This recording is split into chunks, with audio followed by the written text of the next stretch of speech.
So you're ambitious. You got big dreams, you want to be successful, and ultimately you want to live the life you've always imagined. But there's a problem. You're lazy. You know exactly what you should be doing, yet you don't do it, leading to feelings of guilt, because deep down, you know you're capable of more. This guilt builds up over days, weeks, months, until it turns into acceptance. And then the new year arrives, and with it, the same goals from last year.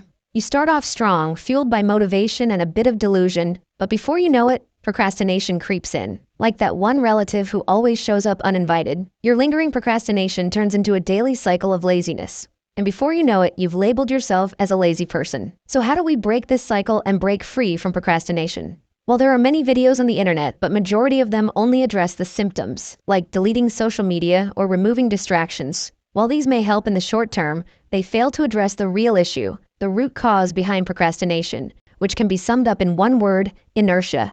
In physics, inertia is the tendency for objects at rest to stay at rest, and objects in motion to stay in motion, unless acted upon by an external force. This also happens to be Newton's first law of motion, and it applies just as much to tasks as it does to objects. Getting started on any task, no matter how small, requires an initial push and some amount of energy to overcome the resting state of inertia. And this precisely is the issue.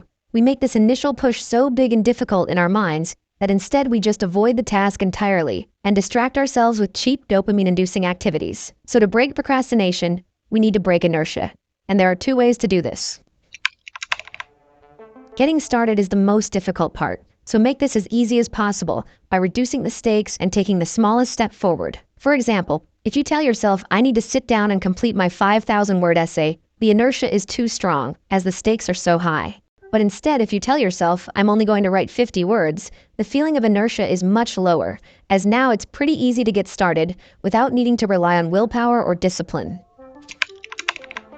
Another popular technique is the 2-minute rule. If you don't feel like doing the work, just tell yourself you'll do it for 2 minutes, and then stop should you want to. For example, you don't feel like cleaning your room. Put on a song, clean your room, and stop when the music stops. The best part is, usually you'll continue longer than 2 minutes, or you'll end up writing more than 50 words. And this is because objects in motion stay in motion. Meaning once we get started, we start gaining momentum, and this momentum keeps us going for longer. Initially, it's like pushing a ball uphill, but once we pass the point of inertia, it's downhill from there. And that's why it's important that the initial push is small and easy. In other words, reduce the stakes and start with just 2 minutes. You can apply these two methods to any area of your life to overcome procrastination, whether that's getting to the gym, working on your side hustle, maintaining your relationships, or pretty much anything you can think of. As Martin Luther King once said, you don't have to see the whole staircase, just take the first step.